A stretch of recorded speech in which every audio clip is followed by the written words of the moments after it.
BPF जों नांलायैनो प्रमद बर' दैदेननाय UPPL दोलोनिफ्राय बा BTR सरकारा जाय सालायबाय थादों बिथांमोननि टार्मसआ 5 बोसोर जोबनोसै होनदों।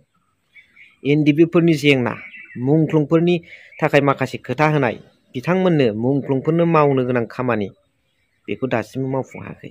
लोगोसे रन्जित बसुमतारी सारनि डिपार्टमेन्टआव हानि माखासे जेंना फात्ता होगोन होननाय बिनि सायाव दिनैनि भिडिअ'आ गोख्रोङै सावरायनाय जागोन।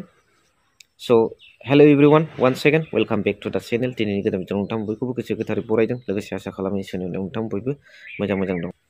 रन्जित बसुमतारी मानगोनां बिटिआरनि मस्ट पावारफुल EM फरेस्ट डिपार्टमेन्टनि बिथां सारा हाग्रामा महिलारिखौ फैगौ BTCनि एसेम्ब्लियावहाय अपेन चेलेन्ज होदों जे हाग्रामा महिलारिया गावनि जेसेबां MCLAफोर दङ बेखौ लानानै फैनांगौ। अपेन डिबेट जागोन जे बिथाङा फरेनार ना इन्डिजिनियास, थागिबि ना गुबुनारि बेखौ होनदों। जों बयबो मिथियो फेरेंगा सारा फरेनार नङा, गुबुन हादरनि नङा, आउट अफ इन्डिया नङा, इन्डियानि सासे सिटिजेन। नाथाय हाग्रामा महिलारि सारा होनदों जे बिथाङा BTCनि सिटिजेन नङा होननानै। 2003नि हरै सिगांनिखौ जायफोरनाखि भटार्सफ्रा BTCआव दं बिथांमोनखौ BTCनि सिटिजेन होननानै BTCनि नोगोरारि होननानै गनायनानै लादों। नाथाय 2003नि ओरै गोजौनियाव फैनाय उनावहाय फैनाय BTC सुक्तिनि उनावहाय फैनायखौ BTCनि नोगोरारि होननानै एक्सेप्ट खालामना लानाय जायाखै। बे खोथाखौ लानानैसो बुंदों हाग्रामा महिलारि सारा BTC एकर्डनि MOSनि आदाराव बेखौ फेरेंगा साराबो बुजिनांगौ। नाथाय आउट अफ कान्ट्रि फरेनार बिदिद्राय नङा, बुजिलायनांगौ। दा बेनि सायाव रायजो राजाफ्रा मा कमेन्ट्स होयो। दा बे आरटिआइ होनानै सोरखौबा केस खालामनाय, डिफेमेशन केस, आरटिआइ होनानै सोरखौबा होखारहरनाय सारमोननि गेजेराव लिडारफोरनि गेजेरावसै। दा जों रायजो राजाफ्रा फैबाय थानाय समाव मा जायो बेखौ नुगोन। नाथाय टटेलि फरेस्ट डिपार्टमेन्टखौ सामलायनायाव फेरेंगा साराबो फैलार जादों बेखौ रायजो राजाफ्रा नुखाबाय।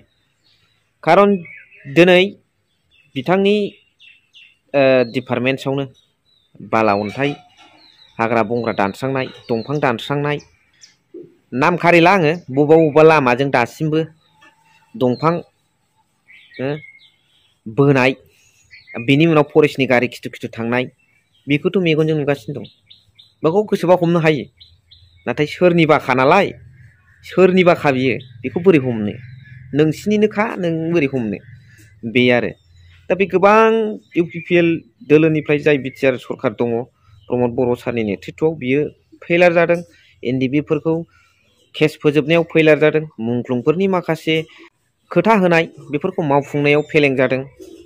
आरो बिथांमोननि थाखाय जायफोर लुनाय खामानि बेबो फेलें जादों। मोननांगौ पेकेज बेबो फेलें जादों। बिथांमोननि केसखौ एक्स एनडिबि आदामोननि केसखौ फोजोबनायाव फेलें जादों। रन्जन दैमारिखौ जेलनिफ्राय बरननायाव फेलें जादों। पेकेजफोरखौ नाजावनायाव फेलें जादों। इनक्रिमेन्ट इयारलि फाइनान्सियेल जायखौनाखि फैयो सेन्ट्रेलनिफ्राय बे इनक्रिमेन्ट जानांगौ बेयाव फेलें जादों। डिपार्टमेन्ट्सफोरखौ सामलायनायाव फेलें जादों। टटेलि फेलार। दा बेखौनो सासे दैदेनगिरिया दुखु मोननानै BPFनि दैदेनगिरिया आरो बिथांमोननि बहाय गोरोन्थि जादों, मा मावनो हाखो मा मावनो हादिया बेखौ रोखा फोरमायदों। नायलांबानो जाबाय। नै बेनिफ्राय जोबनो कमेन्ट्स हरबानो जाबाय। आङो बेखौ दुखु फोरमायगोन। मानोना आंनि समस्ति नङा धनसै समस्तिनि सिङाव जे दिनै आंनि समस्तियावनो जे भेरगावआव दिनै मोनसे सावथालफोर गोबां बोसोर माने 1960निफ्रायनो जितु बे ओनसोलाव रायजो जादोंमोन। दिनै बिथांमोना मा नोजोर बोनानै बे हाखौ दिनै लानो नागिरदों आं बुंनो हाया।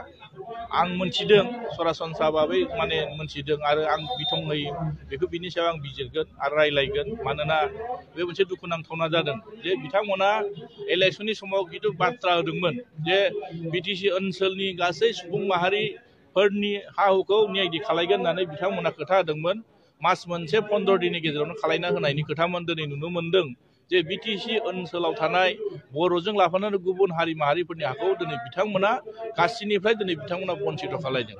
दिनै नुनो मोनदों जे माखासे अधिकारफोरखौ दिनै बिथांमोना जोंनि आखाइनिफ्राय सेना लांनो नागिरनायखौ जों नुनो मोनदों। ओंखायनो मा उद्देश्यनो जों मिथिया।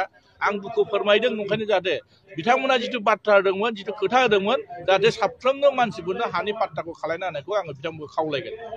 बिथांमोना खोथाखौ लाखिदों। दिनै जानला मोनला खोथा बुंनानै नंखाय बुंनानै राजनिति खालायबाय थायोब्ला जोंनि सुबुं माहारिनि गेजेराव हयथ' बेले बेजे फैनो हागौ। ओंखायनो बिथांमोना गावसोरखौनो बिराद मोजां गुड गभर्नमेन्ट, मोजां सरकार, फ्रि कारापसन सरकार दादों होननानै बुंबाय थादों। दिनै रायजो राजाफ्रा बिजिरबाय थादोंना। अकल दिनै जोंनि बे भेरगावल' जायाखै, गुबुन गुबुन जिल्ला जोंहा माखासे जिल्लाफ्रावबो बेबायदिनो जागोन। ओंखायनो साफ्रोमबो सुबुं माहारि रायजो राजाफ्रा बिनि सायाव बिजिरनायखौ आं खावलायगोन आरो। मा बेथ' स्पष्ट माने 2019निफ्राय मथा मथि गासैबो थौजिहाफोरखौ बिथांमोना खाजोना लायाखै, बन्द' खालायजोबना होदों। दा बिटिआर सुक्तिनि स्पिरिटआवसो बिथांमोना बन्द' खालायदों ना हसाखै बिथांमोना बे माने प्रक्रियाखौ बिथांमोना लानो रोङाखै। ओंखायनो दिनै नुदों जिथु रायजो राजाफ्रा खहा जादों, मोनसे संखिनाय फैदों जे मानो थाखाय खाजोनाखौ लायाखै। बिपिएफनि दैदेननाय दिनाव दिनै बे खाजोनाखौ लानो हादोंमोन, दिनै इउपिपिएलनि दैदेननायाव मानो खाजोनाखौ लानो हायाखै। दिनै बिथांमोननि गोसोआव सोंलु फैदों। ओंखायनो रायजो राजाफ्रा बेनिफिट मोनाखै। जोंनि बिटिसि ओनसोलाव थानाय गोबां सुबुं माहारिफोरनि हाया थौजि गोजा। थौजि हाखौ दिनै बिथांमोना खाजोना होनो हायाखै। माने माखासे सरकारि आसनिफोरनिफ्राय माखासे बै माने जायफोर बेनिफिसारि, जायफोर व्यक्तिफ्रा दिनै बन्सित जानाय। ओंखायनो नुनो मोनदों माखासे स्किमफ्रा दिनै बिथांमोना नांगौखिनिखौ मोननो हायाखै। ओंखायनो आं खावलायदों जाहाथे बिनि सायाव रायजो राजाफ्रा सांग्रां जानाया मोजां। हाखौ साफ्रोमबो मोननांगौ आरो बिनि बिटिसिनि बासिन्दा हिसाबै बिथांमोना हाखौ होजानायखौ जों लुगैयो। ओंखायनो जों बिपिएफआ मोनसे थांखि लादों। फैबाय थानाय 2025आव जुदि बिपिएफआ सरकार फैगोनाथ' रोखाखा। सरकार फैयोब्ला बे हानि पाट्टा प्रसेसखौ जों साफ्रोमबो जोङो मावनानै होगोन होननानै जोङो थांखि लानानै CWCआव थांखि लानानै जों बेखौ खामानि मावनो थाखाय जों आवगायनो थाखाय रेडि, मेन्टेलि गासिबो जों रेडि आरो। इउपिपिएलआथ' थगायनाय मोनसे पार्टिब्रा। दिनैसिमबो बिथांमोना मोनसेबो खोथाखौ मावफुंनो हायाखै। नोंथांमोना आं मोनसे उदाहरन हिसाबै बुंनि, बिटिआर सुक्ति खालायना लाबोदों, मोजां खोथा, जों बयबो एक्सेप्ट खालायदों, जों ग्रहन खालायदों। दिनै दफाफोरखौ बिथांमोनाथ' मावनो हायाखैना। फाउन्डार सुक्तिखारि रन्जन दैमारि बिथांखौ दिनै जेलाव बिथांमोना जोबथेनानै दासिमबो मुक्त खालायनो हायाखै। बेल' नङा आरो बिथांमोनजों लोगोसे थाफानाय माखासे एनडिएफबि नि सेंग्राफ्रा दिनैसिमबो दङ। जोंबो दुखु नाङो। मानोना जों दिनै एनडिएफबि जानानै जों खुलाहै जों गिदिंनो हादों, दिनै राजनिति खालायनो हादों, सोरबा इलेक्सन गेलेनानै EM जानो हादों, सोरबा डिपुटि चिफ जानो हादों, जोंबो MCLA जानो हादों। खिन्थु माखासेया मानो दिनै जेलाव थागोन। जायफोर दिनै एनडिएफबि, मेक्सिमाम एनडिएफबि नि सेंग्राफ्रा दिनै माने दिनै जेलनिफ्राय जानानै फैनानै दिनै माखासेफ्रा दिनै दंब्लाबो दिनै केसआनो जोबाखै। ओंखायनो दिनै केसआबो जोबाखै आरो बिथांमोननो रिहेबिलिटेसन होनानै बाद दोन। मुंख्लंफोरनि खोथा दिनैसिमबो फाइनाल खालायनो हायाखै। 5 लाख थाखा मोननायाथ' बाद दोन। दिनै गोबां रोखोमाव बिथांमोना मावनो हायाखै आरो दफाफोरखौथ' मावफुंनो हायाखैआनो। बेखौथ' रायजो राजाफ्रा नुदों। ओंखायनो बिथांमोना नंखाय बाथ्रा बुंनानै रायजो राजाखौ थगायबाय थादों। ओंखायनो बिथांमोना एनडिएफबि नि जेंनाखौ सुस्रांनो हाखायाखैनो आरो रायजो राजाफोरनि जेंनाखौ सुस्रांनो हायाखै आरो बिपिएफखौ रायैनो 5 बोसोर बिथांमोना बारहोबाय। ओंखायनो रायजो राजाफ्रा गासिबो बुजिबाय जे बिटिएडनि रायजो राजाफ्रा फैबाय थानाय दिनाव बिपिएफनो भट होनो थाखाय गासिबो माने रेडि जाना दंखायो। ओंखायनो बिपिएफआ मोजां नाम्बार लानानै सरकार दागोना रोखा आरो। बिनि खोथाखौ आं माथो बुंबावनो। बिथाङा गावनि डिपार्टमेन्टखौनो सामलायनो हायाखै।